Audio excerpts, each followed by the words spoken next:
Então, gostaria de chamar o primeiro apresentador, que é o professor Roberto Wilrich. Wilrich? Ou Wilrich? Wilrich. Da Universidade Federal de Santa Catarina, vai apresentar o trabalho DL Notes 2, anotações digitais como apoio de ensino. Então, por favor, você terá, vamos botar 30 minutos, mais 10 minutos para perguntas. Tá bom. Então, como foi apresentado, meu nome é Roberto Wilrich, e eu sou professor do Departamento de Informática e Estatística da UFSC, e eu vou apresentar o artigo DL Notes 2, anotações digitais como apoio ao ensino. Aqui nos autores a gente tem o pessoal de informática e o pessoal de literatura, porque a gente aplica essa ferramenta atualmente no ensino de literatura. O plano da apresentação é o seguinte, após uma rápida introdução, eu vou introduzir alguns conceitos básicos sobre anotações semânticas, apresentar os trabalhos relacionados. Em seguida, eu vou apresentar a nossa ferramenta de anotação voltada ao ensino, chamada DL Notes 2. Já vou adiantar, esse 2 aqui é porque a gente tinha uma ferramenta DL Notes, só que ela tinha vários problemas, aí a gente criou uma nova, com novas funcionalidades. Então, a gente deu o nome DL Notes 2. E eu vou apresentar o caso de uso dessa ferramenta no ensino de literatura, e, finalmente, as conclusões do trabalho. A gente trabalha com, vou adiantar aqui uma transparência já, nosso grupo de pesquisa, a gente desenvolveu aí um repositório digital para o ensino de literatura, que é a Biblioteca Digital de Literatura Brasileira, que ela oferece aí muitas informações para o ensino de literatura. São muitas obras, dados sobre obras literárias, autores, e obras de domínio público são oferecidas digitalmente. Então, a nossa ferramenta agora está integrada a esse ambiente, então o aluno, além de ler a obra, ele pode anotar, e o professor também. Então, foi nesse sentido que a gente fez. Não basta a gente oferecer o recurso digital para o aluno, a gente tem que prover meios para o aluno também trabalhar em cima, para ele poder colaborar com o professor ou fazer tarefas em cima do conteúdo disponibilizado. Então, para isso, a gente desenvolveu essa ferramenta de anotação. O que é anotação? Acho que todo mundo sabe o que é anotação. Isso já vem usado há séculos. Eu peguei aqui um exemplo de uma anotação numa obra bem antiga para mostrar que anotações já existiam há séculos. E o objetivo aqui é agregar informação ao conteúdo. A gente tem um conteúdo e uma informação agregada na forma de uma anotação. E no mundo digital a gente tem várias ferramentas que oferecem esse tipo de recurso. E vários autores já mostram que essa ferramenta de anotação tem um potencial muito grande para o ensino e aprendizagem. A gente tem basicamente 3 tipos de anotações. Anotações não estruturadas, onde o usuário ele marca o texto que ele quer anotar e associa um texto livre sobre a anotação. Anotação estruturada, basicamente, o corpo da anotação agora é estruturado em campos. Isso aí é bem fácil de entender.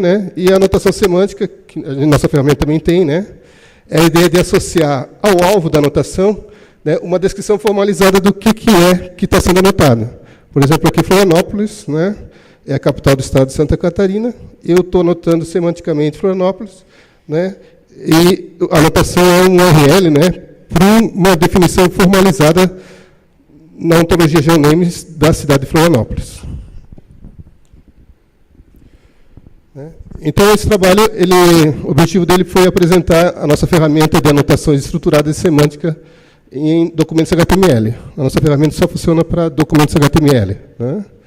Então, a gente vai ver que ela oferece recursos para alunos e professores realizarem atividades educacionais sobre os conteúdos disponibilizados pelo repositório. Então, aqui eu apresento alguns conceitos básicos que a gente precisa para entender a proposta. O primeiro conceito, muita gente conhece, é a ontologia, que de maneira bem explicada é isso. É uma descrição formalizada dos conhecimentos em um domínio. E uma ontologia define uma série de classes ou conceitos, e suas propriedades e relações. Para quem conhece orientação a objeto, é bem fácil de entender. Aqui a gente tem a classe tem propriedades e relações, que pessoa ela tem um nome, tem um peso, tem uma idade, são propriedades, e ela tem relações. Uma pessoa tem filho, que é outra pessoa, tem um veículo, tem um local onde mora. E a gente tem subclasses também dessas entidades, né? Pessoa pode ser homem ou mulher, aqui tem relações entre subclasses, né? E eu posso ter uma especialização ali em termos de local, né? Pode ser país, estado, cidade ou bairro. Outro conceito que eu uso é base de conhecimento, né? Então, em cima desse formalismo aqui, que é a ontologia, eu posso criar uma base de conhecimento, que é um repositório de informações que são descritas de maneira formalizada, né? Então, formalizando no sentido que expressa é uma linguagem que o computador entende, né? Que permite organizar o conhecimento, né? Eu posso compartilhar esse conhecimento com outros sistemas e realizar buscas. E também realizar o que a gente chama de inferências, ou seja, gerar novos conhecimentos a partir do conhecimento existente, né? E a base de conhecimento tem o que a gente chama de a ontologia e os indivíduos, né? Indivíduos são, digamos, os objetos na orientação a objetos, né? José é uma entidade que foi categorizada como um homem, né?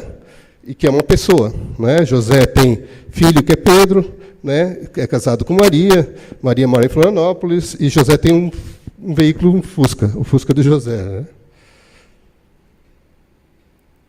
A notação semântica, basicamente, eu posso expressar dessa forma aqui nesse exemplo, né?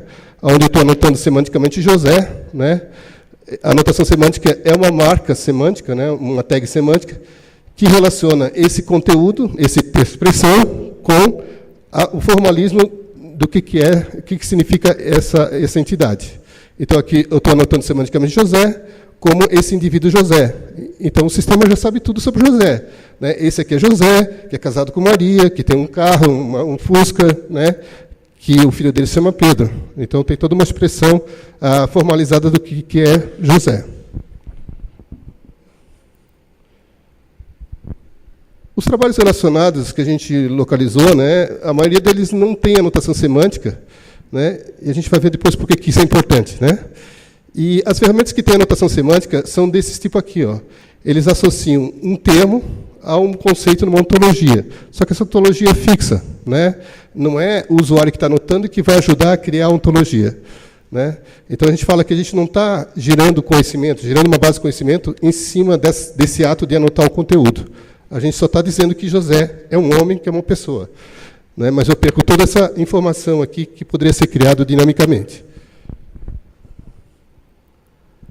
Existem várias ferramentas que são aplicadas no ensino, né?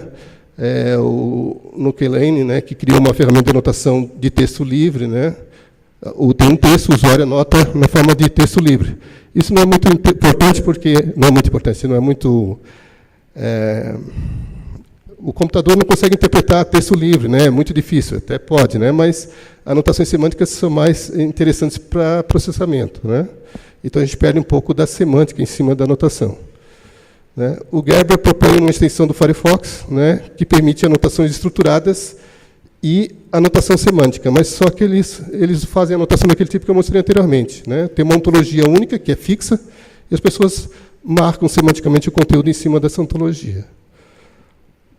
O Anotes é uma terceira ferramenta que foi desenvolvida na Universidade Complutense de Madrid, que a gente tem colaboração, e a gente trabalhou em cima, mas eles estão trabalhando em paralelo com a gente, né? E eles criaram anotações, uma ferramenta de anotação estruturada para livros do Google Books. Eles têm apoio da Google, né? Então eles criaram a ferramenta para anotação nesses livros. Como a nossa ferramenta, ele permite criar atividades educacionais baseadas em anotação. O aluno pode ter uma tarefa de anotar um livro, né? Só que essa ferramenta também não tem a parte de semântica. Então, rapidamente, eu vou apresentar a nossa ferramenta, né, que é uma ferramenta de anotação, de criação de anotação estruturada e semântica em documentos HTML. A gente pode usar essa ferramenta de duas maneiras, né? Essa maneira aqui, a primeira, a gente já tem, né, ela é integrada ao repositório digital, né, o do DBLB, que é a nossa Biblioteca Digital de Literatura, onde o usuário da biblioteca pode criar anotações nos livros, né? Essa anotação pode ser pública ou privada. E também, eu vou mostrar nesse artigo essa visão aqui, de uso da ferramenta para apoiar o ensino, né? Então, a gente vai ver que ela apoia o professor na hora de ler um conteúdo em aula, né, porque o conteúdo vai estar anotado por ele, né, e oferece recursos para o professor criar atividades no Moodle, né? Em termos, o aluno tem que criar anotações, e essa atividade dele que vai ser avaliada, né? E tanto o aluno e o professor podem criar fóruns de discussão em cada uma das anotações. Então, eles podem debater sobre o conteúdo anotado. Então, rapidamente, as características, né? Essa ferramenta é personalizável ao domínio do conhecimento do conhecimento a ser abordado no ensino, né? A ferramenta permite importar ontologias do domínio para adaptar, por exemplo, no nosso caso, a gente usou uma ontologia de literatura, mas poderia usar uma outra ontologia de qualquer domínio, importar essa ontologia e usar a ferramenta nesse domínio, né? A gente vai ver que essa ferramenta ela permite criar atividades educacionais, né? O aluno pode fazer tarefas, que é anotar conteúdos, né? E o professor avalia, né? Para isso, essa ferramenta ela suporta, né, um padrão chamado IMS-LTI, né, que ele define um protocolo, né, de integração de ferramentas de ensino. Então, a gente pode chamar de elementos a partir do Moodle, né? Vou mostrar como. Né? E, finalmente, aqui, outra característica é que tanto o professor como o aluno eles colaboram na construção da base de conhecimento, né? Então, toda a anotação semântica que o aluno ou o professor faz gera indivíduos na base de conhecimento, e a ferramenta oferece uma visão gráfica dessa base de conhecimento, e é bem interessante para fazer visualização e análise do conteúdo. Então, para importar a ontologia, para adaptar a Delinotes a um domínio de conhecimento, a gente precisa importar a ontologia, né? Essa ontologia pode ser expressa usando o RDF esquema, né? Aí o professor ou o especialista do domínio teria que usar uma ferramenta de autoria de ontologia, né, o proteger, mas a gente percebeu que o professor não consegue fazer isso, né? Então, alguns professores estão habituados a trabalhar com mapas mentais. Então, a gente pensou numa solução, né? O professor ele pode especificar as categorias e os conceitos e relações, né, usando mapas mentais no FreeMind, né? E o arquivo gerado pelo FreeMind a gente consegue importar, e a ferramenta importa internamente como ontologia. Então, eu vou dar uma visão mais do professor, né? Então, o professor, usando a ferramenta, ele se loga, né? E ele pode criar atividades, né? Atividades, o que é uma atividade de anotação, né? Uma atividade que o aluno tem que realizar em cima do conteúdo, e ela é realizada criando anotações, né? O propósito disso são os mais diversos possíveis, tipo analisar um conteúdo, identificar seus conceitos envolvidos, relacionamento entre conceitos, criticar ou revisar um conteúdo, ou apenas comentar as partes de um conteúdo, né? Depois de criar a atividade, né, o Delinotes oferece informações para o professor cadastrar a tarefa no Moodle, né? Então, aqui é possível visualizar alguns parâmetros de configuração no Moodle para o aluno ter acesso à atividade direto no Moodle. Então, com essas informações, o professor vai no Moodle, cria uma tarefa, e se vocês perceberem no Moodle, né, ele tem um tipo de atividade chamada ferramenta externa, né? E depois abre uma nova interface onde o professor coloca esses dados e automaticamente a atividade está cadastrada no Moodle, né? Aí, quando o aluno clica, né, ele tem acesso à atividade dele, né, à obra que ele tem que anotar, né? Então, a obra, aqui tem um pedaço da obra, aqui tem a interface do Delinotes, né? E o aluno acessa a obra e pode começar a anotar, né? Ele já pode receber um documento parcialmente anotado pelo professor. Ele pode criar anotações, né, para ajudar o aluno ou definir a tarefa que o aluno tem que fazer, né? Aí o aluno, basicamente, como é que ele cria anotação, né? Eu fiz um videozinho, fica mais rápido, né? O aluno...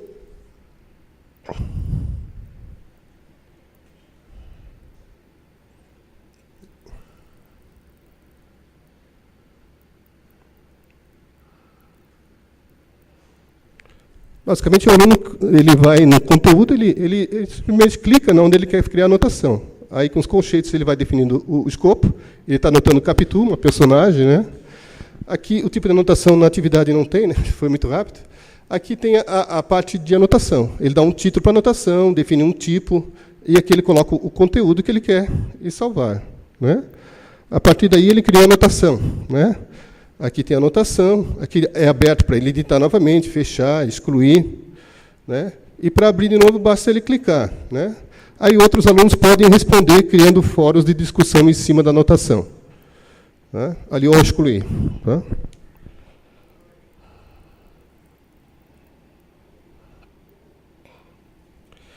Então, a anotação, foi um pouco rápido o vídeo, né? Mas basicamente a interface é uma interface que permite definir uma anotação estruturada, né? E a visualização, basta clicar no ícone.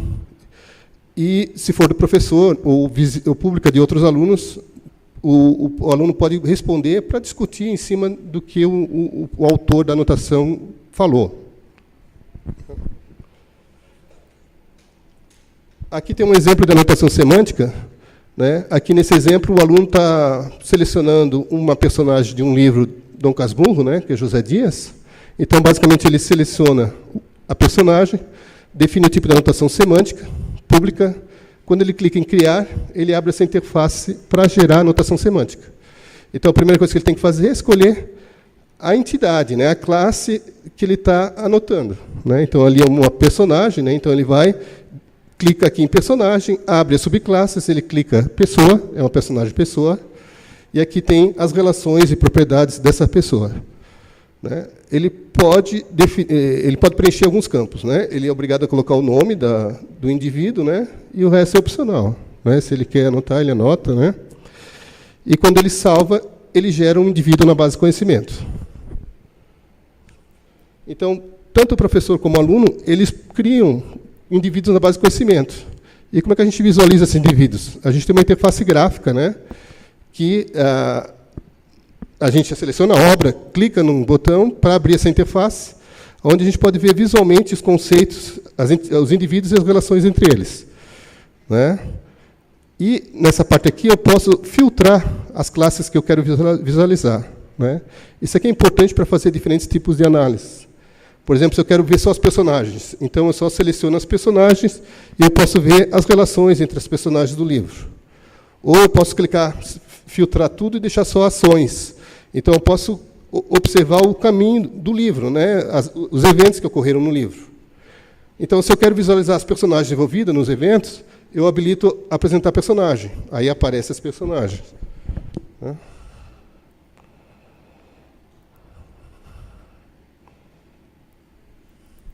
Então, aqui o usuário clica no botão lá, né, para ver a base de conhecimento desse livro. Né?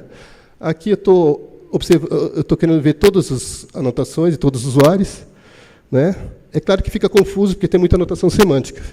Né? A gente fez um esquema, se eu clicar numa entidade, aparece só os vizinhos. Tá? Então, nesse caso desse livro, tem muita informação. Então, por isso que é interessante usar a filtragem para analisar um certo tipo de conhecimento. Então, aqui eu só estou analisando as personagens do livro. Né? Então, aqui eu posso clicar numa personagem, se eu quero visualizar as relações da personagem, né? E assim por diante. Né? Eu posso também só apresentar as ações. Né? Então, eu clico aqui e visualizo só as ações. Né? Esse livro tem muitas ações, então fica um pouco complicado. Mas eu tenho mecanismos aqui para controlar esse grafo aí, né? Para aumentar a distância entre os elementos, mudar essa gravidade que está acontecendo ali, né? Pausar essa simulação que a gente está visualizando.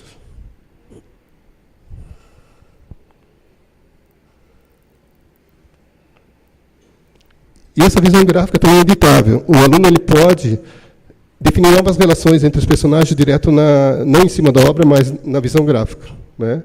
Então, ele pode clicar no indivíduo e criar relações com outros indivíduos, com as propriedades que ele poderia ter, né? Relações que ele poderia ter com outro indivíduo. Ou eu posso criar um novo indivíduo, né? Para adicionar isso aí no grafo. O professor, finalmente, né, estou acabando aqui, ele pode corrigir o trabalho. Né? Então, para corrigir o trabalho, a gente cria um relatório de anotações, onde o professor pode escolher o aluno que ele quer avaliar. Né? Escolhendo o aluno, vai aparecer todas as anotações do aluno. Ele, clicando aqui, vai direto na anotação que o aluno fez na obra. Né? Então, ele pode analisar essa anotação e responder para ele, para o aluno, né, algum comentário sobre a anotação. A gente já está usando essa ferramenta há 2 anos no ensino de literatura lá na UFSC, né? É um professor que está envolvido nesse projeto, ele usa para cursos de graduação e pós-graduação, e para isso foi desenvolvida uma ontologia de domínio de literatura. Como é que o professor está fazendo? Ele incentiva os alunos a ler as obras que são importantes para cada disciplina, né, e anotar essas obras.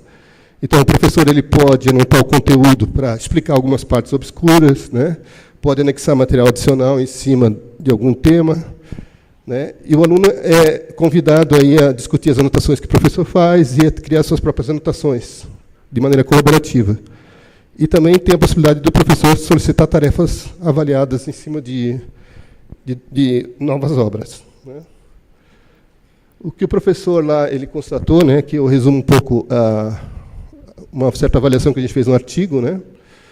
Então o professor percebeu aí que existe muita diferença entre alunos, é claro, né, e tem alunos que fazem mais anotações, outras menos, outras com mais qualidade, outras com menos.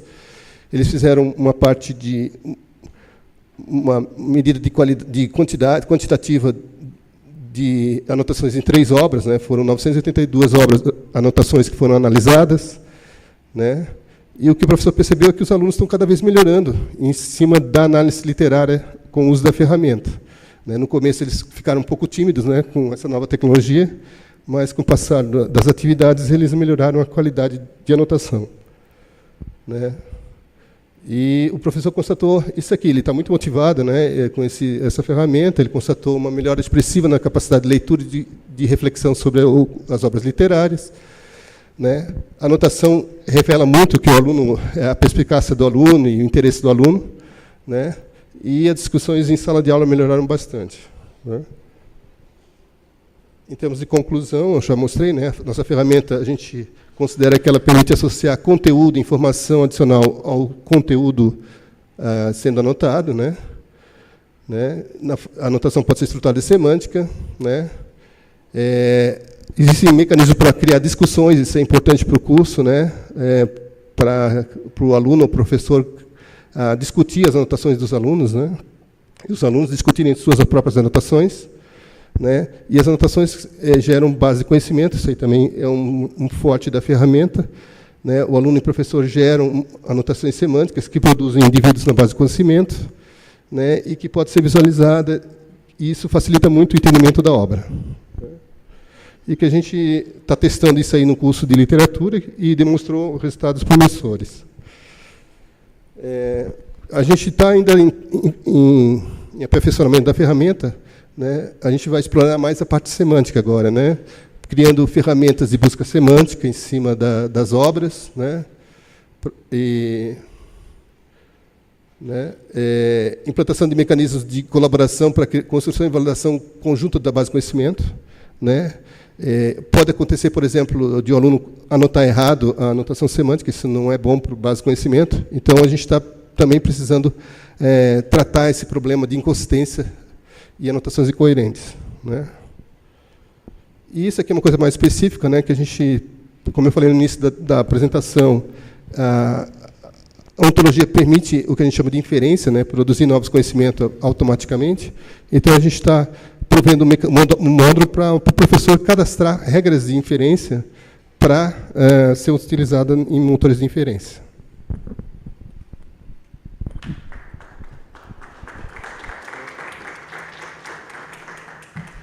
Então, obrigado, professor Roberto. Vamos para as dúvidas. Pergunta lá.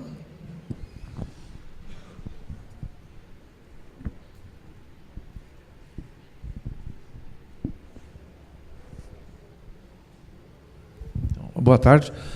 Parabéns, trabalho bem interessante, muito bom. Eu tenho 2 perguntas, na verdade. Uma mais técnica, né, que é a respeito do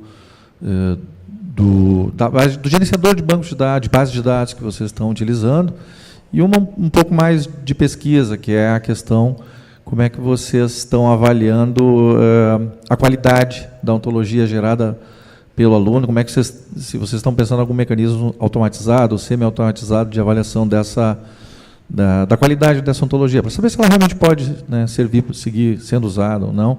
Como é que foi feito, se foi feito manualmente, se vocês têm alguma ideia. E principalmente a questão mais técnica de banco de representação mesmo, banco de conhecimentos, banco de dados, ferramental, por favor. Tá, eu cortei isso da apresentação devido ao tempo, tá? Já estava... Mas essa ferramenta, tanto o repositório como a ferramenta, foram desenvolvidos em PHP com MySQL, né? A gente usa o CodeIgniter, né, como framework, né, e a gente usa umas bibliotecas específicas para fazer, por exemplo, aquela visão gráfica, tudo, né, e outras bibliotecas específicas, né. Em relação a anotações automáticas, o nosso propósito foi, na realidade, tem a ontologia aqui que o professor ou que o especialista em domínio cria, essa ontologia aqui, que é a ontologia de domínio, né? Isso aí, é claro, tem que ser um especialista, né? Tem que ser alguém que defina de maneira correta essa ontologia. E, na realidade, a atividade do aluno e do professor é gerar os indivíduos na base de conhecimento. Então, é claro que ele não vai estender a ontologia, ele vai criar indivíduos e vai definir relações entre esses indivíduos. Então, a gente tem um certo controle em cima disso. Mas é claro que, de repente, um aluno pode criar uma ontologia, um indivíduo José, e o outro pode criar um indivíduo José Dias, que é o mesmo indivíduo, né? Isso pode acontecer, isso a gente não está tratando ainda. Mas né, a gente está tentando ver a questão por similaridade, alguma coisa para chamar a atenção da pessoa que está criando o indivíduo, para ele verificar realmente se esse é um novo indivíduo, né? Então, em termos automáticos, a anotação automática a gente não está trabalhando, né? Porque o propósito é esse, né? É uma atividade educacional onde o aluno ele cria esses indivíduos, né? Então, esse é um propósito um pouco diferente do uso geral de ontologias, né? Não era a geração automática, era a avaliação da qualidade, se ela pode ser feita de uma forma mais automatizada, da qualidade das anotações feitas pelos alunos. Ah, entendi. Entendi, não era a geração automatizada. É o professor que avalia, né, atualmente. Sim, né? Manualmente, tá. Então, você está pensando em técnica de similaridade, ok. Não, isso é outra coisa que eu falei. Né? A qualidade do trabalho do aluno que ele realizou, é isso? Sim, exatamente. Não, isso a gente é manual, o professor é que avalia e até motiva discussões em cima dessa avaliação, né, usando fora de discussão. Né, mas a gente não tem nenhuma ferramenta automatizada para isso, não. Mais alguma pergunta? Então, eu vou fazer uma pergunta. Eu vi que você falou que está com experiência de 2 anos de experimentação. Isso. Ela evoluiu com o tempo, né? A gente foi criando funcionalidades, né? E vocês só testaram com estudos para conhecimento de literatura ou fizeram algum outro estudo? Mas objetivamente, vocês chegaram a experimentar as anotações em conteúdos didáticos oferecidos para alunos, alguma coisa nesse sentido? Didática, por ser para curso de literatura, o material didático deles muitas vezes é obra literária, né? Mas é um ponto que tem que ser investigado, né? E é importante para mostrar, né? Ou tentar avaliar se a ferramenta realmente é útil para outros domínios, né? Então, esse é um ponto importante que a gente tem que realizar ainda, né? É claro que alguns domínios de conhecimento talvez não tire tanto proveito como a literatura, né? Mas domínios que tem muito em cima de análise de conteúdo, né? Em cima de, né, talvez tire bastante proveito dessa ferramenta, né? E realmente a gente tem que fazer novos testes, casos de uso, né, para validar em outros domínios. Então, além de literatura, chegaram a ser feitos outros experimentos? Não. A gente, a partir desde o início, né, porque o projeto era trabalhar em cima de literatura, né? Certo. Mais alguma pergunta? Então, vou fazer mais uma pergunta. Eu vi que a sua ferramenta se comunica bem com o Moodle, certo? Isso. Outras ferramentas, como o Sakai, Tidia... Então, o Sakai é outra ferramenta. Na realidade, a gente não integra com o Moodle, né? Essa ferramenta, a gente tem um padrão chamado LTI, né, que é um protocolo, né? Aqui tem um texto aqui que fala, aqui, né? Não dá para ler, né? Mas o Moodle ele é um AVA, né, que tem suporte a esse protocolo. O Sakai também tem. ele é compatível, né? A gente chama, ele é um consumidor LTI, né? O Sakai, o Moodle, né? Então, a ferramenta DL Notes é um produtor, né? Ele é o servidor do protocolo. Então, o Moodle é o cliente, né? E tem esse protocolo de comunicação com o DL Notes, que é padrão, né? E, basicamente, o Moodle lança uma atividade de DL Notes, né? Nós não temos ainda um retorno, tá? Ele só lança, tá? Mas qualquer AVA compatível com o MS LTI, a gente consegue criar uma atividade DL Notes. E a ferramenta está disponível para download, para uso liberado para qualquer outra instituição? Assim, a gente não tem ainda um portal que dê para baixar, né? Mas a gente pode entrar em contato e... né? É claro que tem algumas coisas ainda que são bem difíceis de fazer, porque, por exemplo, a parte de...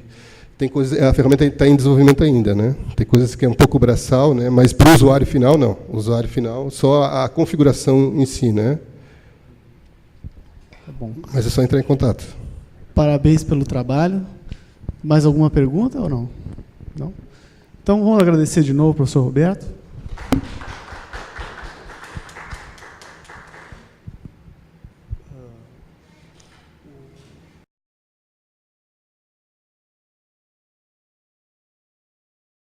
Boa tarde. Então, meu nome é João Carlos Gluz, eu vou apresentar o trabalho do Ederson. O Ederson é um aluno de mestrado, essa é a dissertação dele, já em etapa final, né, que é uma ferramenta para ajudar na catalogação de objetos de aprendizagem, parte de um projeto maior que a gente tem lá na Unicinos.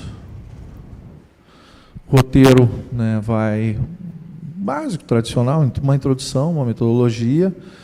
Vou falar um pouco de fundamentos, são importantes nesse trabalho. Na verdade, a base tecnológica dele é interessante. A arquitetura geral do sistema do Ederson, do Linneu, e os experimentos e os resultados que a gente obteve até o momento. Tá? Então, isso é básico, né? Objetos de aprendizagem, de uma forma geral, vem tendo um papel crescente, né? Isso continua existindo. Recursos digitais, geralmente catalogados e organizados de uma forma padronizada, né? Mas para ter reuso é importante encontrar esse material, e para isso é importante que ele esteja bem catalogado, pelo menos catalogado de forma apropriada, não apenas indicando, né, o uso, mas também uma descrição clara a respeito, né, do potencial, na descrição a respeito do que o objeto aquele pretende, os aspectos pedagógicos, os aspectos educacionais, questões técnicas, questões de acessibilidade. É interessante que essas informações estejam, né, devidamente registradas no entorno daquele objeto, né, ou seja, que haja metadados que informem claramente as propriedades daquele objeto. Boa catalogação é fundamental, né, para que se possa localizar para uso, para reuso, para eventuais, né, qualquer aplicação de um objeto. Então, a ideia nossa é, claro, desenvolver, explorar tecnologias e desenvolver uma ferramenta que apoie esse processo de catalogação, né, com uso intensivo de tecnologias. Que tipo de tecnologia? Tecnologias de web semântica, ou derivadas da web semântica, essencialmente ontologias, mecanismos de representação de conhecimento, sistemas de inferência, combinadas com sistemas multiagente para oferecer, né, uma dinâmica para esse sistema. A metodologia geral do trabalho do Ederson, do Linneu, seguiu diretrizes, né, princípios de projeto que a gente já vem trabalhando num projeto maior chamado Milos, infraestrutura multiagente para objetos de aprendizagem, né? Milos, a sigla em inglês é isso. E ela, na verdade, prevê o uso de camadas, né? A organização do software é toda em camadas, tem camadas para ontologias, uma camada ativa de ação dos agentes e camadas de serviços. O protótipo, né? A ideia sempre é constituir um protótipo para testar uma prova de conceito e definir também as propriedades de interface com o usuário. Né? O suporte dessa interface, o tipo de interface é organizado em níveis, né, de conhecimento que o usuário tem dos padrões, digamos, de catalogação de objetos, os padrões de metadados. No nível básico, um nível iniciante, né, o nível que seria o nível normal de uso da ferramenta, né, a ideia é tu ter wizard de suporte que ajude, né, o usuário no processo de catalogação. Se trabalhamos, então, com técnicas, as técnicas básicas são essas ali, ou seja, a gente está usando a comunicação entre os agentes, a criação dos agentes é toda baseada em protocolos e ferramentas padronizadas. Também trabalhamos com sistemas de inferência disponíveis em Java. E a ideia dos testes da ferramenta, a avaliação da ferramenta, é essencialmente comparar ela contra objetos previamente catalogados em um repositório que tem algum tipo de controle, algum tipo de certificação.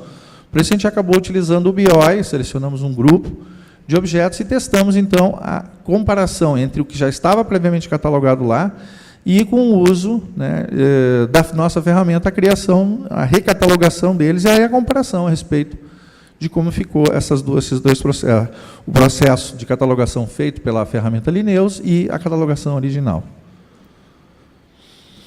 Então, a base tecnológica, como eu comentei antes, né, é importante de entender, porque ela que vai dizer, vai dar, digamos, as características de exploração de tecnologia que a gente usou para criar esse sistema.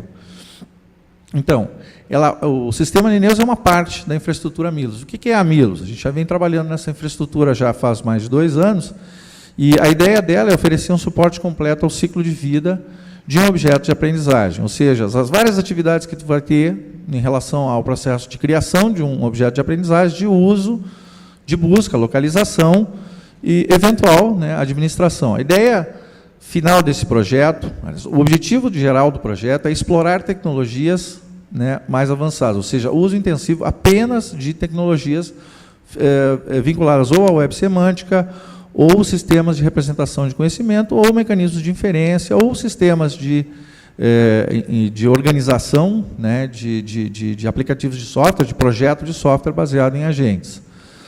Bom, o objetivo, então, do Linneus está aqui, é nessa parte vinculada à autoria de OA, que seria a catalogação de objetos de aprendizagem. Tá? Busca semântica é um objetivo de um outro sistema, que já foi apresentado na segunda-feira no workshop de web semântica. Né? A gente também está trabalhando com a ideia de suporte pedagógico, também uma série de outros trabalhos, e agora trabalhando mais na questão de gerência da plataforma também. Todas as aplicações são organizadas nesses 3 níveis. Uma camada de interfaces, né, que conecta a aplicação ao resto dos sistemas, uma camada de agentes, que oferece a dinâmica do sistema, e uma camada de ontologias. Né. Então, a camada de interface, basicamente, é a camada de apresentação, né, das aplicações desenvolvidas para Milos. Essencialmente, tem uma subcamada de interface para a web, que é standard, todas elas têm interface web, e um conjunto de serviços de acesso aos repositórios, bancos de dados, AVAs e outros elementos e outras aplicações necessárias para executar uma determinada aplicação. São essencialmente serviços de back-end. A camada de agentes implementa a dinâmica, ela é essencialmente equivalente à camada de negócios em aplicações orientadas a objetos. E, finalmente, a camada de ontologias. Qual é a ideia da camada de ontologias? Que ela represente, né, os elementos que vão ser manipulados por todas as aplicações. No mínimo, né, é necessário representar, pelo menos, os aspectos relevantes dos domínios educacionais, ou seja, ontologias de conceitos educacionais, o domínio de ensino, eventualmente, se você vai trabalhar com estrutura curricular, a estrutura curricular, se vai ter um processo de avaliação, você pode ter uma ontologia de um processo de avaliação também. Métodos e estratégias pedagógicas podem também ser representados através de ontologias, ou seja, conceitos relevantes para as áreas para a área educacional, né, que serão tratados pelos sistemas, são representados por ontologias e fazem parte, a partir daí, da camada de ontologias dessa infraestrutura. Outro elemento...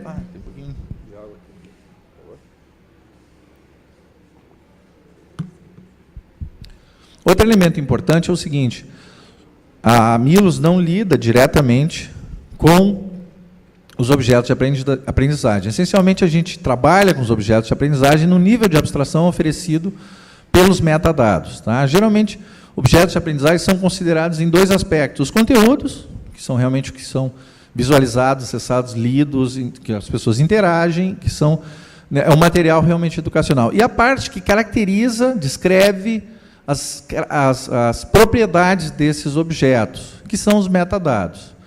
A ideia das aplicações da Milos é trabalhar nesse nível de metadados, lidar com os metadados. Mas por que isso? Basicamente porque metadados têm uma organização, uma estrutura formal, podem ser representados de uma forma mais rígida, mais estruturada, mais organizada.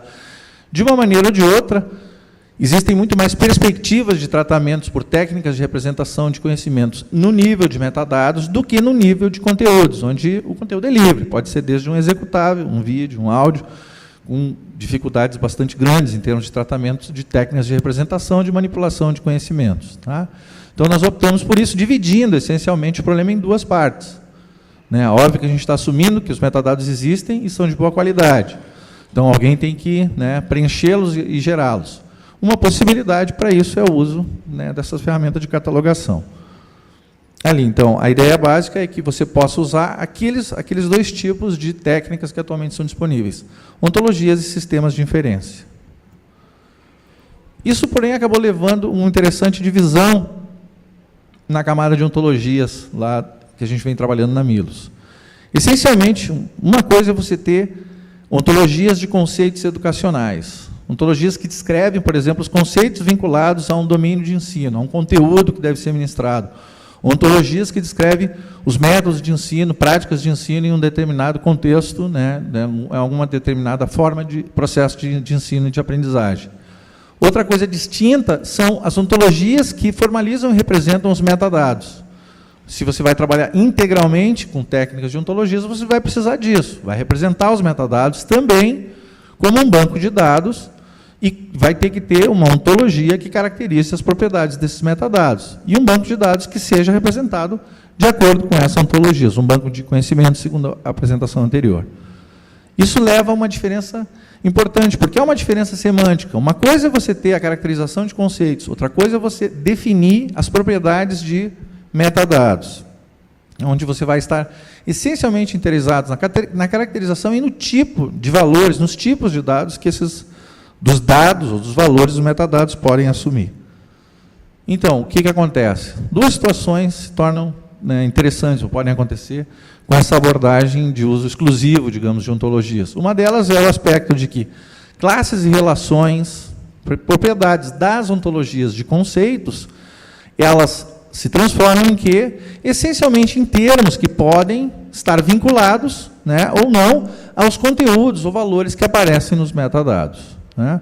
É muito similar, realmente é muito similar ao aspecto tratado anteriormente, onde você tinha essencialmente a análise reversa, onde num texto aparecia a relação daquele texto com um conceito relevante numa ontologia.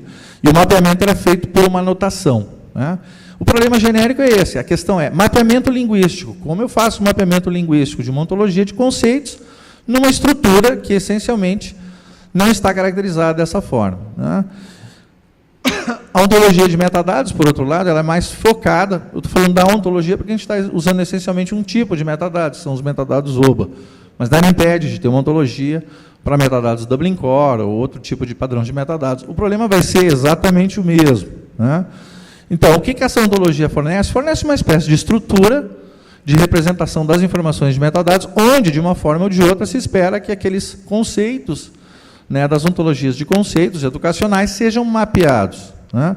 E o mapeamento linguístico seria um conjunto de técnicas, né, uma técnica em particular, ou, né, podem existir várias, pode usar anotações, não são as únicas opções, né, vai definir como as classes e conceitos e relações, que são essencialmente object properties, quando se analisa ontologias em formato WL, né, podem ser mapeadas, das ontologias de conceitos educacionais, podem ser mapeadas nos metadados, nos valores dos metadados da ontologia de metadados, que são essencialmente data type properties. Então, são esses tipos de mapeamentos que podem ser implementados da forma como a gente viu na apresentação anterior, ou de outras formas também.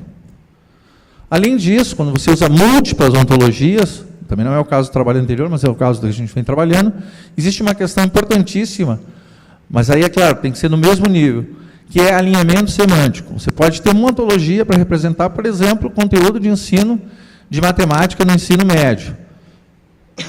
Pode ter uma ontologia para representar domínio de ensino de uma outra área qualquer, como química, literatura. Geralmente pode não haver muitos conflitos, mas pode haver áreas conflitantes, principalmente nos níveis mais altos, né? Conceitos que são similares ou não, né?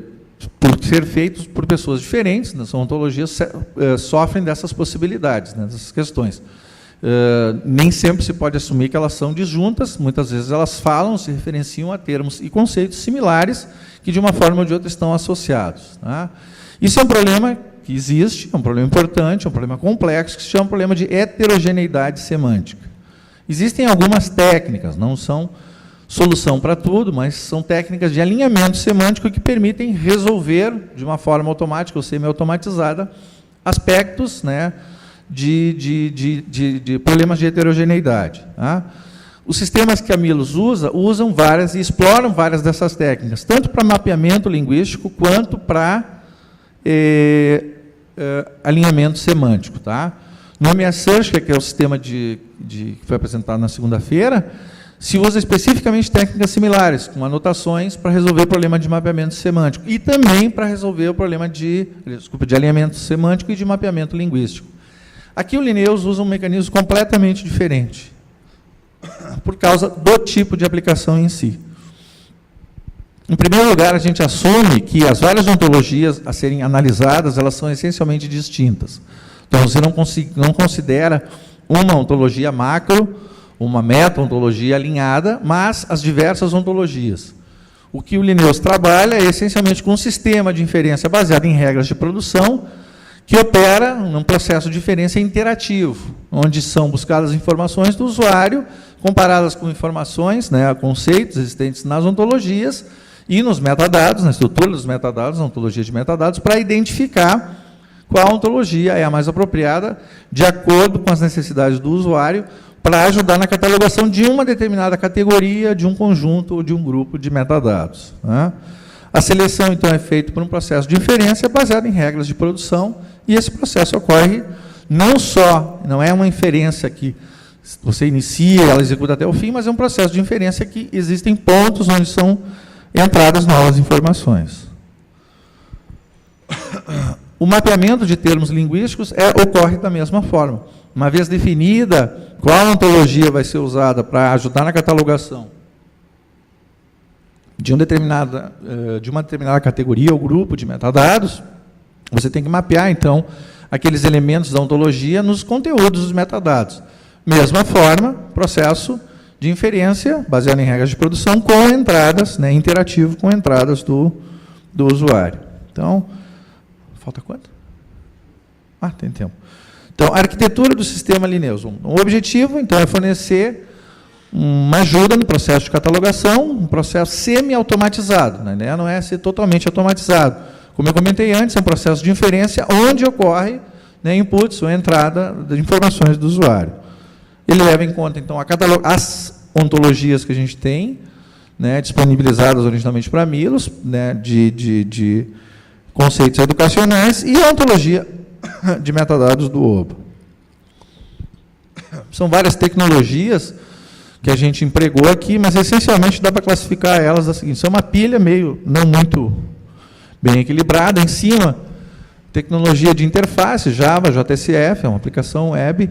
A parte de agentes, essencialmente a plataforma de comunicação, a ferramental de modelagem do comportamento de cada agente, é a JAD e a WADE. O mecanismo de inferência que a gente está usando é o JRule Engine.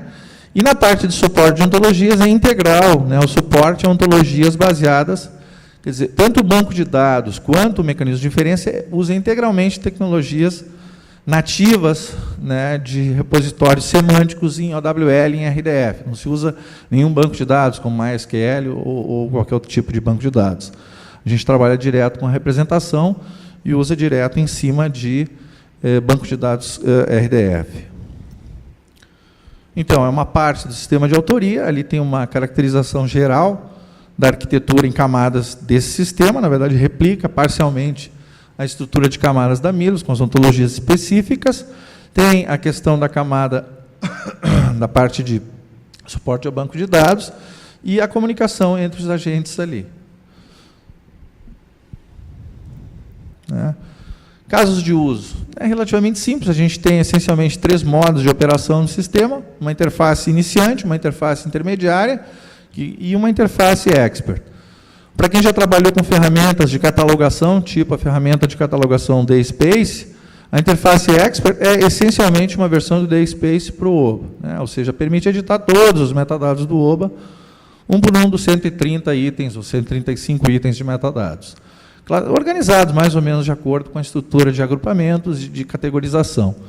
A expert é um modo intermediário e a iniciante, que é o objetivo desse trabalho, não. Ela é bem simples, muito simples. A ideia é que você não interaja mais do que meia dúzia de vezes, 10 vezes, no modo de wizard, ou seja, respondendo algumas perguntas, preenchendo alguns campos, avançando no processo e depois verificando se o resultado está de acordo com aquilo que você esperava. Ou seja, a ideia é fazer o mínimo possível de interações. Aqui tem uma ideia, pena que eu não consegui classificar, mas basicamente é o seguinte: você começa preenchendo aqui, isso aqui é o login, e já começa preenchendo qual é teu nível de experiência, a tua área de interesse, em termos de a área geral do objeto a ser catalogado. Depois começa um processo de interação com algumas telinhas de entrada aqui, não mais do que isso, algumas respostas sim ou não, alguns campos de preenchimento, mas avança nesse nível. E, por fim, você pode verificar o que foi feito na saída. Aqui eu peguei a saída em formato XML, mas também tem a saída, né, com os campos preenchidos, para uma revisão e uma alteração eventual desses campos, né, pelo usuário. Aqui tem um detalhe um pouco maior da arquitetura de sistemas. Aqui já tem os agentes devidamente definidos. Evoluiu em relação ao artigo, né? A gente tem aqui a caracterização agora completa da arquitetura. O gateway, que permite a comunicação e a interface com o usuário, que redistribui as informações do sistema para fora. O manager, que basicamente controla como as informações são distribuídas e como os demais agentes recebem atribuições externas, né? Um agente que lida com a questão de buscar ou identificar a ontologia, um agente que faz a interface com o banco de dados semântico, operando no formato de representação RDF, e o agente que coordena o processo de inferência, né, que, na verdade, basicamente opera o mecanismo de inferência com as regras de inferência. Então, aqui tem a caracterização. O gateway é responsável pela interação com o usuário, né, e faz basicamente um gateway que transforma as mensagens FIPA usadas dentro do sistema em mensagens que possam, né, ser acessadas externamente pela interface web. O agente manager é o agente responsável por coordenar e redistribuir atividades e mensagens dentro do sistema. O agente de ontologias é responsável por consultas à base de ontologias, recuperação de informações da estrutura da ontologia, né, digamos, do esquema da ontologia. O engine, já por outro lado, é responsável por gerenciar o mecanismo de inferência. E o Data RDF é o agente que faz, digamos, o back-end, na verdade, com o banco de dados semântico. O engine, basicamente, tem um fluxo em que ele recebe informações. Para cada novos fatos, ele pode ativar o processo de inferência. Eventualmente, há um retorno desse processo de inferência e é necessário obter informação dos usuários, né? Retorno de informações. Aí, na verdade, ele pede uma solicitação para o agente oferece as informações de retorno e, eventualmente, oferece também solicitações de requer solicitações de informações de usuário. Isso tudo é repassado, né, para o agente gerenciador, que, então, via o gateway, consegue interagir lá com as telas da interface web, para obter essas informações do usuário. Aqui tem um diagrama da comunicação geral do sistema, não vale a pena entrar muito em detalhe, mas basicamente mostra como é que é toda a estrutura de comunicação entre os diversos agentes do sistema.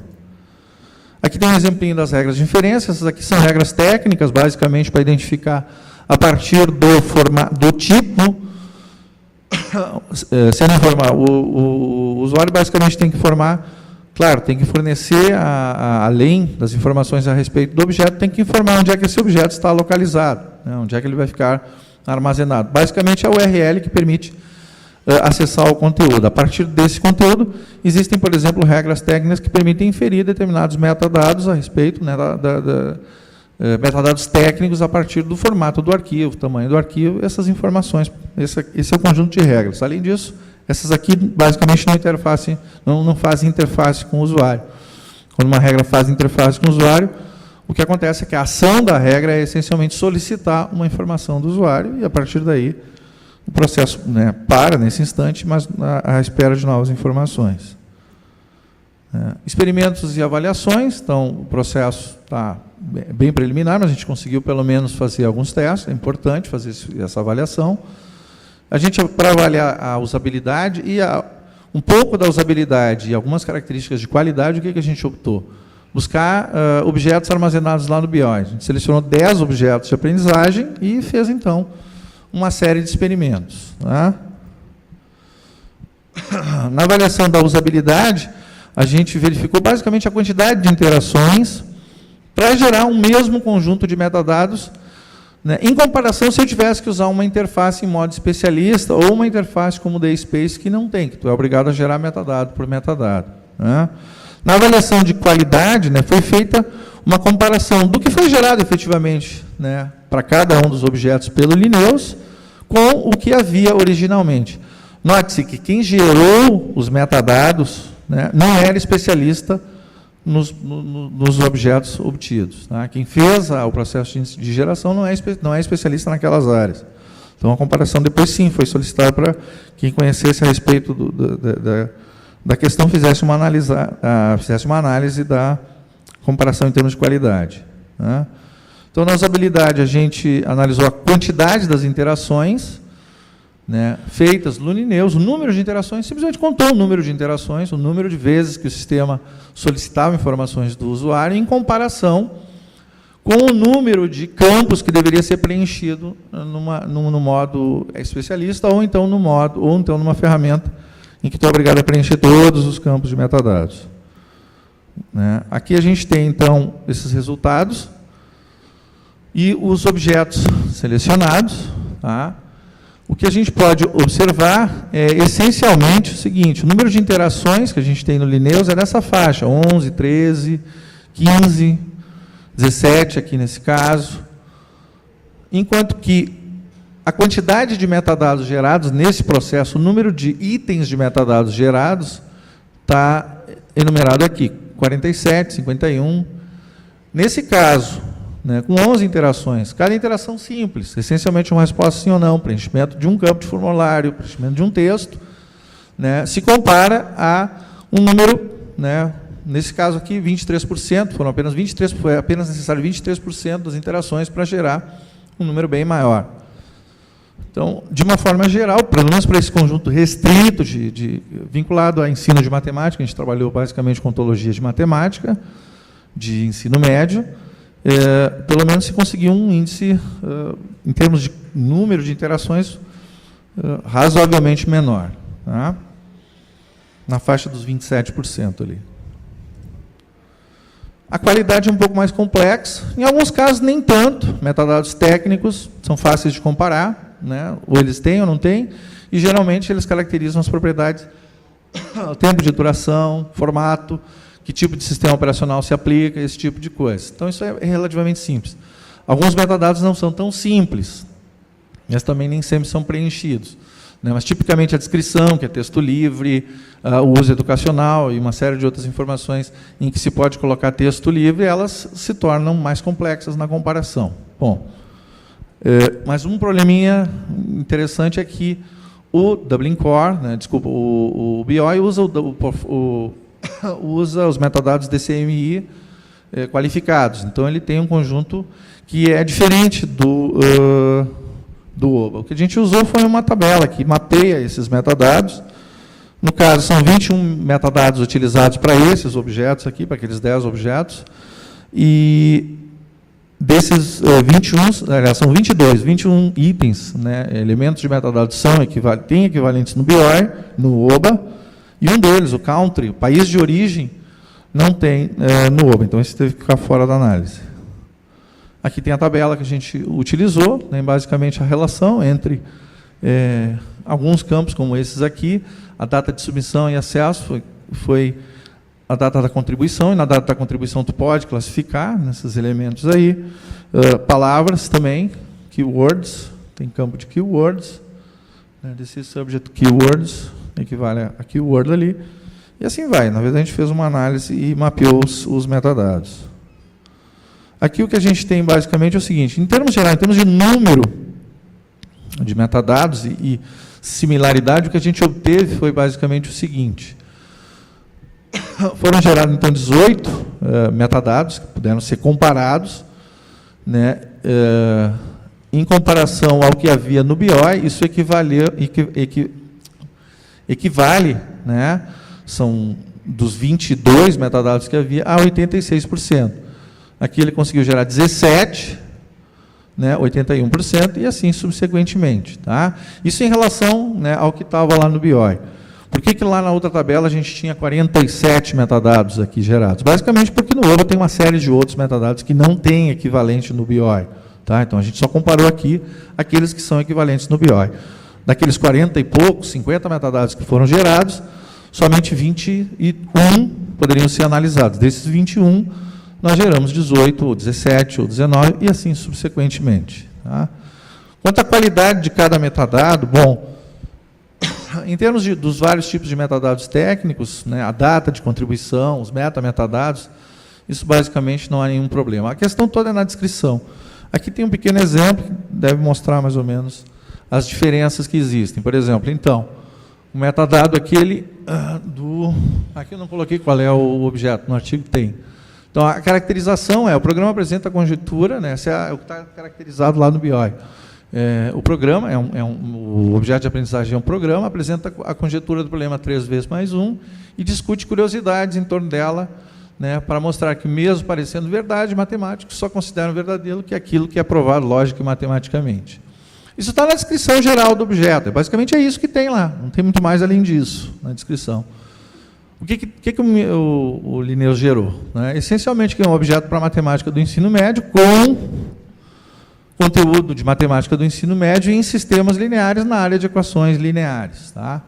Claro, aqui tem um pouco de redundância, isso aqui pode ser trabalhado, as regras, né, é um processo de geração, sempre pode ser melhorado nesse aspecto, de, né, não repetir, trabalhar na geração de um texto mais próximo da forma que se escreve normalmente, né, mais em linguagem natural. Nós não usamos técnicas de linguagem natural, a gente basicamente usou esquemas de geração, tá?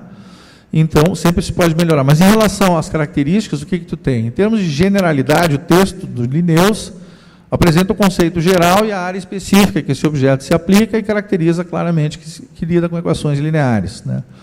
No caso, a equação, que se trabalha a equação 3 vezes mais 1, e não entra no detalhe de que o objeto ele está focado essencialmente em mostrar propriedades, né, a respeito do que... Quanto terminou? De prova, né, matemática. Oi? 5 minutinhos? Tá bom. 1 minuto. Tá? Então, em termos de generalidade, até dá para dizer que essa caracterização é mais genérica, enquanto que essa outra é bem mais específica. Elas formariam bem combinadas juntas, se fosse possível. E é possível. Né? Ou seja, quem gerou esses metadados não alterou nada. O que tu tem ali é o que foi gerado especificamente pelo sistema. Nada impede que o usuário bota um ponto aqui e diga, mas o caso analisado é esse aqui da equação específica, e detalhe lá que você quer o aspecto em particular. Tá? Então, há evidências positivas da viabilidade computacional de se ter um sistema de catalogação semi-automatizado, né, com uso intensivo dessas tecnologias de agentes e de ontologias. A gente tem pela frente várias coisas, algumas mais ou menos básicas, né, que a gente está esperando fazer mais rápido, né, suporte a mais ontologias, isso é direto, integração com uma ferramenta que suporte a autoria, no contexto da Milos, a autoria não é de conteúdo, no caso seria encapsulamento do objeto, para gerar no formato que possa ser importado por um LMS, pelo Moodle, aprimoramento da interface web, para novos perfis de usuário, até novas formas de interação, e também uma interface adaptativa, em que o usuário não tenha que selecionar ele como iniciante ou especialista ou intermediário, mas a própria interface se adapte de forma automatizada. Obrigado. Então, parabéns pelo trabalho, vamos agradecer ao professor João.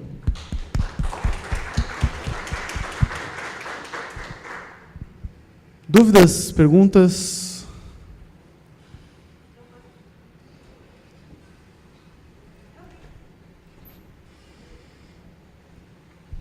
João, quando tu falasse no padrão que a pessoa tem que preencher, tu falasse em torno de 130 metadados.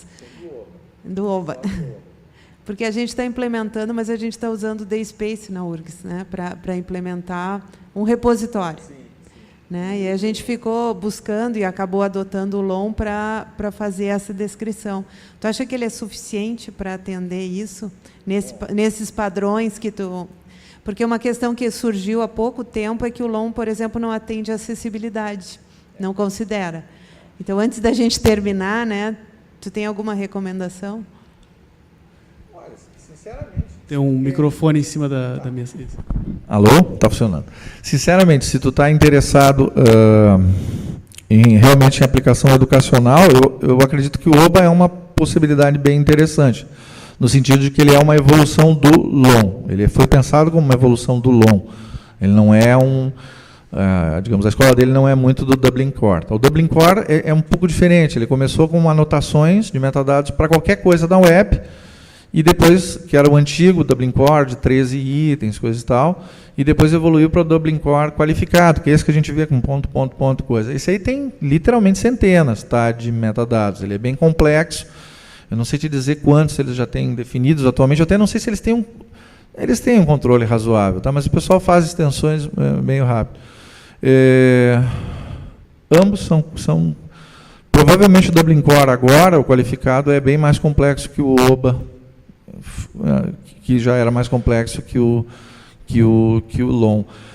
Se for para fins educacionais, minha sugestão é usar o OBA mesmo, pegar o ferramental que a gente tem, que não é necessariamente de agentes e ontologias, que é o ferramental, né, o equivalente ao DSpace, o equivalente ao mecanismo de busca, que é o FEB, e trabalhar com essas ferramentas. O FEB é parte integrante da RNP, é o serviço de busca de objetos da aprendizagem da RNP, que é baseado nos metadados do OBA. Tem se mostrado bem razoável. A gente tem conseguido catalogar aplicações em educação na área médica, e aí veio questões a mais ainda, além de acessibilidade, vem questões também de direitos autorais e várias outras coisas.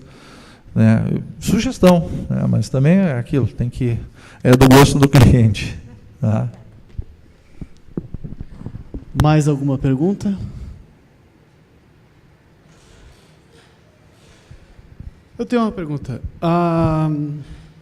Os experimentos que foram mostrados aqui, eles foram mencionados no artigo mesmo, no texto, de forma que seriam, a partir de agosto desse ano, que seriam iniciados os testes.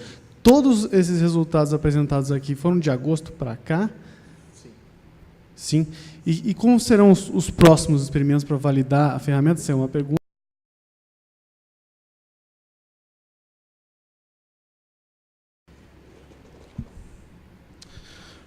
Olá, boa tarde a todos. Meu nome é Marcelo Silva. Eu faço parte de um projeto que nós vemos fazendo na UFBA, análise de retenção dos alunos.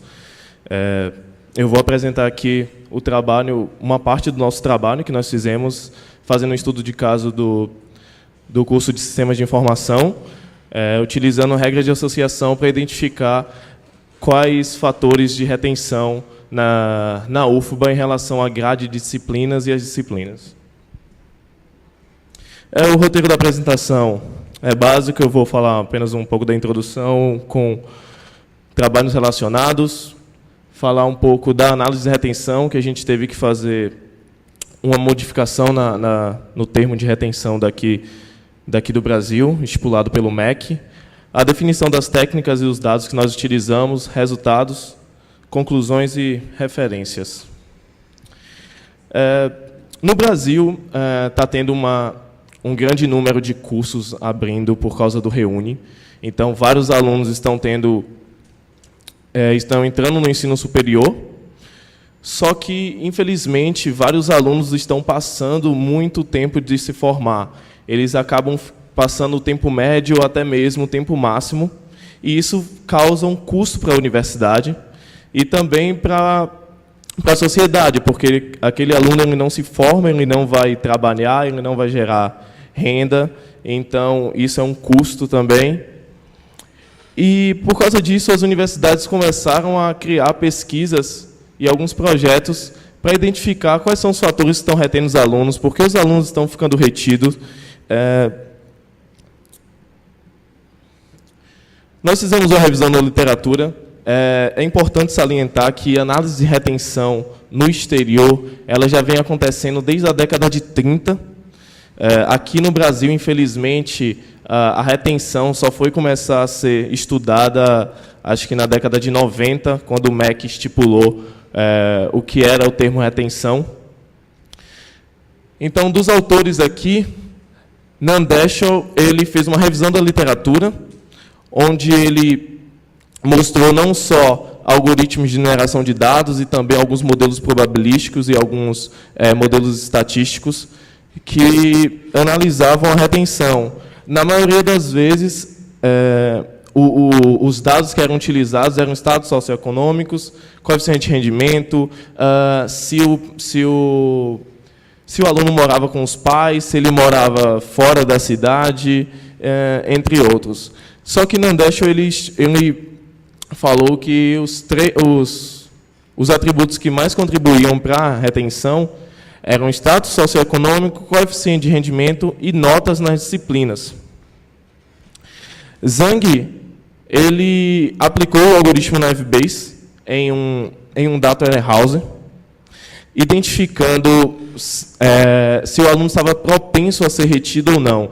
E o legal é que ele utilizou um data warehouse onde ele juntou várias bases de dados, que eram de biblioteca, do Moodle, do sistema acadêmico e das notas do vestibular que eles fizeram. Então, essa data warehouse tinha muita informação, e aí ele criou um sistema onde disponibilizou nos colegiados, onde o aluno que estava propenso a ser retido era identificado, e aí tinha uma política de retenção para aquele aluno. Pitman ele apenas utilizou inúmeros algoritmos de mineração de dados para analisar a retenção. Ele identificou que o Naive-Bayes, o ID3 e o J48 eram algoritmos relevantes para serem utilizados, e também a regressão logística. Aqui no Brasil, temos alguns artigos também publicados com Campelo. Ele aplicou o algoritmo de cluster para traçar o perfil do aluno retido e evadido da UFPE. Isso foi do curso de Engenharia de Produção, onde ele criou vários perfis, onde o aluno que estava um pouco propenso a ser retido, o aluno que seria retido, o aluno que não seria retido, e alguns também relativo à evasão. Barros e Leitão ele aplicou redes neurais, regressão logística e regra de associação em 6 cursos para prevenir a retenção da UFPE. Mais ou menos o que o Campelo fez, só que utilizando outros algoritmos do curso em alguns cursos da UFPE. Como eu já vinha falando aqui sobre a retenção, o conceito de retenção aqui no Brasil foi definido pelo MEC em 1997. Então, o aluno é caracterizado como retido quando ele passa do tempo máximo de concluir o seu curso e ele continua ainda na universidade. Porém, isso, na nossa universidade, era complicado, porque vários cursos iniciaram em 2010 por causa do Reúne. Então, como vamos analisar a retenção desses alunos se eu só posso caracterizar um aluno se ele passou do tempo máximo de concluintes e, no caso, não temos concluintes? Isso inviabiliza a utilização do termo retenção do MEC, sem falar que existe uma perda de informação gigantesca quando nós apenas analisamos depois de anos se o aluno foi retido ou não. Poxa, será que em alguns semestres não poderia ser analisado isso para verificar que em um determinado semestre está tendo um ponto de retenção, alguns fatores estão retendo os alunos em um determinado semestre e não depois de alguns anos? Dessa forma, nós tivemos que definir um conceito de retenção. Esse conceito de retenção foi definido por pessoas especializadas na educação da UFBA. Então, nós definimos conceito de retenção da seguinte forma: o aluno está retido quando ele está impossibilitado de cursar disciplinas do seu semestre relativo, pois não foi aprovado nos pré-requisitos dessas disciplinas. O semestre relativo cada transição de período é contabilizado como um semestre. Então, quando o aluno chega, vamos supor, um aluno chega num segundo semestre, seu segundo semestre relativo, vamos analisar se ele pode cursar todas as disciplinas. Se ele está cursando todas as disciplinas, ele não é um aluno retido. Beleza, mas ele não está cursando 2 disciplinas. Nós analisamos o porquê que ele não está cursando essas 2 disciplinas. Se ele cumpriu os pré-requisitos dessa disciplina, ele não cursou porque ele não quis, estava trabalhando, estava diminuindo o número de disciplinas. Ele não quis, ele não é um aluno retido, porque ele não cursou porque ele não quis, ele não tinha cumprido os pré-requisitos. Já o aluno que não cumpriu o pré-requisito, ele está retido, porque ele não está cursando aquela disciplina do segundo semestre, porque ele perdeu algumas disciplinas do primeiro. Nesse exemplo aqui, peguei um aluno qualquer, de um histórico escolar. Esse aluno, no segundo semestre, ele deveria estar cursando álgebra linear, estrutura de dados e algoritmos 1, laboratório de programação, complementos de cálculo e matemática discreta 2. Infelizmente, ele não está cursando nenhuma dessas disciplinas aqui no seu segundo semestre. E por que ele não está cursando? Porque ele não cumpriu os pré-requisitos dessas disciplinas que eram do primeiro semestre, que é Mata 01, Mata 37, 42 e 02. Como ele não conseguiu cumprir os pré-requisitos, ele é caracterizado como um aluno retido.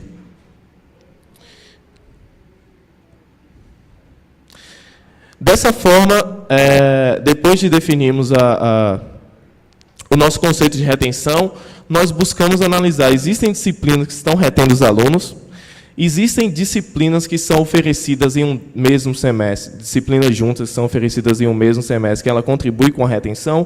Vamos supor, será que uma disciplina de física e cálculo no segundo semestre não contribui com a retenção?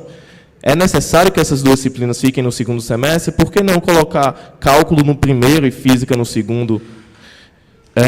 E também, se existem disciplinas que os alunos retidos eles tendem a ter dificuldades. Na definição de nossos dados, técnicas e dados, o conjunto de dados que nós utilizamos foi a variável de retenção, se o aluno está retido ou não, pelo nosso conceito que definimos, e os resultados das disciplinas cursadas por cada aluno em um dado semestre. É interessante observar que nós analisamos dessa forma: os alunos que cursam disciplinas no seu segundo semestre relativo. Então, independente se o aluno entrou no curso em 2008, em 2010 ou 2012, ele cursou disciplinas no seu segundo semestre. E também nós utilizamos técnica de mineração de dados, nós trabalhamos com regras de associação, que foi o algoritmo que mais se adaptou para gerar as informações que nós estávamos precisando. Bem simples mesmo, a mineração de dados já vem sendo utilizado muito na área de educação. Hoje temos até o Education Data Mine, que é uma conferência apenas de utilização de técnicas de mineração de dados na educação. E a mineração de dados em si, ela procura extrair informações relevantes em bases de dados.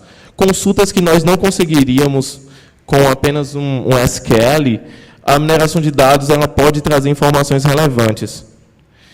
Ela busca padrões, associações, anomalias entre esses dados. As regras de associação, que foi a técnica que nós utilizamos, ela tenta descobrir elementos que ocorrem em uma determinada frequência, em um conjunto de dados. Dessa forma, esses elementos serão identificados na base como relevantes caso a sua frequência seja maior que o suporte mínimo e a confiança mínima. O suporte mínimo de uma regra de associação é a sua frequência. O número de vezes que ela aparece dividido pelo o número de itens da nossa base de dados. E a confiança é o quão confiante aquela regra é das regras que foram obtidas apenas com o suporte. Ela se baseia nas implicações if, then, e um exemplo clássico um cliente que compra um item X também compra um item Y. Dos nossos parâmetros que utilizamos na regra de associação, o algoritmo foi o algoritmo a priori, com suporte de 10%. Esse suporte ele foi colocado como 10%, pelo fato de que o curso de Sistema de Informação era um curso novo, ele foi iniciado em 2010, então não existiam vários alunos cursando disciplinas, e, além disso, uma das integrantes do projeto ela era do colegiado de Sistema de Informação, então, mesmo com o suporte baixo, nós poderíamos analisar as regras por um especialista da área, que era a professora do colegiado de Sistema de Informação, para verificar se uma regra é relevante ou não. A confiança é de 70% e o LIFT maior ou igual a 1.1. O LIFT é uma medida de interesse que ele vai analisar se uma regra é positiva, ela tende a ser relevante, se ela é negativa ou não. A quantidade de alunos cursando disciplinas em um dado semestre relativo foi o que nós utilizamos aqui. Do segundo semestre, tinham 92 alunos cursando disciplinas. No terceiro semestre, 91. E no quarto semestre, 54. Essa aqui é uma amostra da nossa base de dados, para terem noção de como nós modelamos para aplicar o algoritmo a priori. Então, uma base de dados, as colunas são identificadas pelas disciplinas.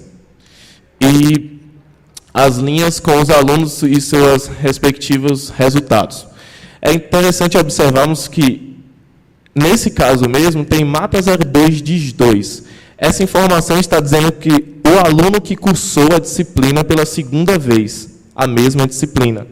Então, esse aluno aqui mesmo, ele está cursando a disciplina, mata 02 diz 2, pela segunda vez e foi reprovado. Essa é uma informação relevante pelo fato de que vários alunos, eles tendem a ser reprovados em uma ou mais vezes, e nós queríamos verificar se existiam disciplinas que tendem a ter uma reprovação muito alta várias vezes, e isso implica numa retenção. Das regras que obtivemos, uma delas foram essa. MAT C90 diz 1 reprovado, a retenção é verdadeira. Então, dos alunos reprovados em circuitos digitais e arquitetura de computadores, MAT C90, esses alunos são retidos. Dessa forma, nós analisamos o que essa regra poderia informar o colegiado. Então, o aluno está a dedicar o seu tempo a ser aprovado em disciplinas do primeiro semestre, que foi as disciplinas que ele perdeu e contribuiu com a sua retenção. O aluno não consegue conciliar disciplinas que reprovou com o MAT C90. Ou também o aluno não se sente motivado a obter aprovação, dado que ele já está retido, então ele começa a ficar desgostoso do curso, pode ser. Outra regra que nós obtivemos, MAT D04 diz 1, aprovado, implica na aprovação em MAT C90 diz 1. Então, dos alunos aprovados em estrutura de dados, alunos também são aprovados em circuitos digitais e arquitetura de computadores. Essa é a informação relevante para o colegiado, se pensarmos que, se nós estamos procurando disciplinas que, quando são ofertadas em um mesmo semestre, elas contribuem com a retenção, a informação de disciplinas que são ofertadas no mesmo semestre que não contribuem com a retenção também é importante, porque nós podemos informar o colegiado que a organização dessas duas disciplinas sob o fluxograma é prudente e coerente no segundo semestre. Já no terceiro semestre, nós obtivemos essa regra. Os alunos reprovados em MAT C94 têm uma retenção verdadeira. Então, dos alunos que reprovaram em teoria e linguagens formais, MAT C94, todos são alunos retidos, devido a MAT 42, que é um pré-requisito. Analisamos essa regra da seguinte forma: o único pré-requisito não está oferecendo os requisitos mínimos para que o aluno seja aprovado. Se os alunos que não são retidos, eles tendem a ser aprovados nessa disciplina, é porque eles cursaram todas as disciplinas dos semestres anteriores. Já os retidos perderam em algumas. Se só os retidos são reprovados nessa disciplina, pode ser que exista mais um pré-requisito que deve ser colocado para a disciplina MAT C94.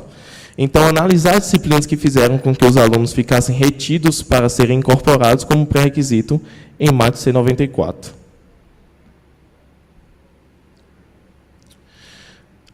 E mais uma, do terceiro semestre, Mata 02 diz 2, reprovado, retenção verdadeiro. Mata 02 é uma disciplina do primeiro semestre de cálculo, e essa regra está dizendo que os alunos que foram reprovados em Mata 02, cálculo pela segunda vez, são alunos retidos no terceiro semestre. Cálculo não é pré-requisito para nenhuma disciplina, nem do segundo, nem do terceiro semestre. E, mesmo assim, a reprovação pela segunda vez nessa disciplina contribui com a retenção. Então, cálculo não é requisito em nenhuma disciplina, segundo ou terceiro, porém a sua repetência implica em uma retenção. Certo. Como conclusões, nós chegamos a perceber que a grade curricular, como ela oferta as disciplinas e algumas disciplinas ela contribuem com a retenção, e é importante analisar porque apenas a modificação de um fluxograma em um curso tende a diminuir bastante a retenção. Nós não fizemos ainda essa análise, nós tiramos essas informações de artigos e de reformulação de grades, onde alguns cursos passavam essas informações para a gente. Eles não utilizaram nenhuma técnica computacional, apenas a informação do curso mesmo. A análise de retenção por semestre foi importante para verificar os pontos de retenção nos semestres e seus fatores. Analisar um semestre em si, eu posso verificar que tem uma disciplina naquele semestre que está contribuindo com a retenção, e aí o colegiado pode verificar o que eles podem fazer naquele semestre para que diminua a retenção. As informações obtidas nesse estudo podem ser utilizadas pelo colegiado para reduzir a retenção. Esse é um projeto da UFBA, onde nós devemos analisar todos os cursos da UFBA. Nós já analisamos outros cursos depois da publicação desse artigo, mais ou menos mais uns 7 cursos nós já analisamos e já estamos estruturando os resultados como feito aqui. Como trabalho no futuro, né? Como já vinha dizendo, já está em andamento uma análise de outros cursos. Utilizar outros algoritmos de regra de associação para a comparação dos resultados. Nós temos outros algoritmos que nós podemos utilizar. Estamos identificando qual é o mais propenso a ser utilizado aqui. Também pretendemos utilizar redes sociais para verificar a hipótese de que alunos que cursam disciplinas com amigos, eles tendem a não ser retidos. Então, a famosa panelinha, quando tem a panelinha ali, os alunos tendem a não serem retidos. Então, vamos tentar analisar através de redes sociais se isso é informação relevante ou não. Além disso, essa afirmação, essa não foi essa é a nossa hipótese, mas isso foi afirmado por um teórico Tinto. Ele é um teórico que analisa a retenção desde a década de 30 nos Estados Unidos, e ele afirmou que os alunos que eles cursam disciplinas com seus amigos, eles tendem a não serem retidos. Seguem algumas referências aqui que foram expostas na apresentação. Muito obrigado a todos.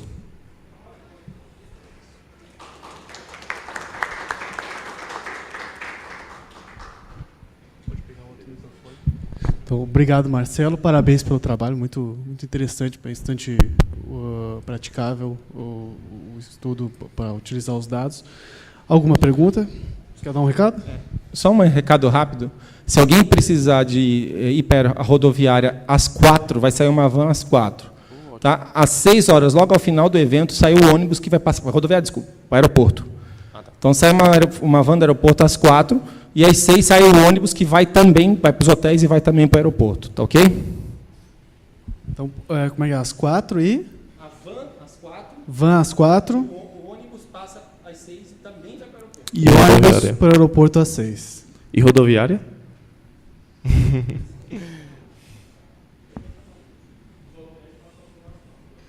Então ótimo. Obrigado. Bom, de volta aqui para o trabalho. Perguntas? Não?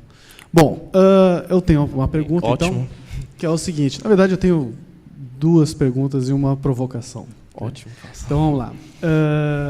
Primeiro, em relação à aplicação da maneira que foi feito o estudo na UFBA, eu imagino que lá os cursos devem ter um caráter semestral. Certo? Sim, sim. Quão é viável aplicar o mesmo estudo em outras instituições que tenham um caráter anual, trimestral, quadrimestral? Como poderia ser feita uma adaptação? Teria que ser feita uma adaptação no método? Uma adaptação básica apenas. Iríamos analisar por ano os alunos que cursam disciplinas no primeiro ano, alunos que cursam disciplinas no seu segundo ano, terceiro. Apenas uma modificação básica na base de dados vai poder fazer isso. Certo. E vocês avaliaram disciplinas de cursos assim mais tradicionais, por exemplo, ciência da computação, certo? Nesse artigo nós apenas utilizamos sistema de informação, mas já analisamos sistema de informação, ciência da computação, matemática, estatística, matemática licenciatura e bacharelado, computação licenciatura e bacharelado. Certo. Então, existem na UFBA cursos interdisciplinares, bacharelados interdisciplinares? Tem, só que ainda não analisamos. Tá, essa seria a pergunta. Como que seria feita a análise em cima de bacharelados interdisciplinares e relacionar essa avaliação com os cursos já tradicionais? Certo. A gente está tentando, depois que nós estamos indo lá embaixo, na granularidade muito embaixo, pegando cada curso, depois a gente está tentando analisar instituto. Então, vamos analisar o instituto. Será que tem uma disciplina no Instituto de Matemática que ela tende a reter os alunos no curso de matemática, de física, de química? Será que cálculo é uma disciplina que retém os alunos em todos os cursos e por que está retendo? Então, a gente está tentando trazer essas informações, não só de curso específico, mas se a gente analisar um instituto. Assim. Certo. A outra pergunta é em relação à ferramenta que vocês utilizaram para fazer a análise do estudo. Certo. Qual foi a ferramenta? Desculpa, gente, eu não coloquei. O ECA, o nosso famoso ECA, que nós aplicamos o algoritmo. Mas, depois disso, foi gerado muitas regras, coisa de 3.000, 4.000 regras. Então, analisar todas essas regras era inviável. Nós tivemos que criar um script para filtrar regras por suporte e confiança, e depois de ter um mínimo de regras, nós começamos a analisar, dividir por várias pessoas, cada um analisando, depois juntar todo mundo para tirar uma regra ou outra relevante. Tá certo. Eu desconfiei porque no momento que você falou implementação J48, na verdade ela é de uma árvore de decisão, né? Isso, tá isso certo. mesmo. Isso, exatamente. Pergunta?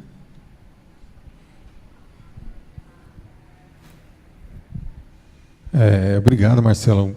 É bastante interessante a sua apresentação. Você falou que analisou no curso de Ciência da Informação. Sistema de Informação. Sistema de Informação, que é um curso que começou em 2010, correto? Isso. Esses padrões que você identificou, eles ocorreram, então, de 2010 para cá. Isso mesmo.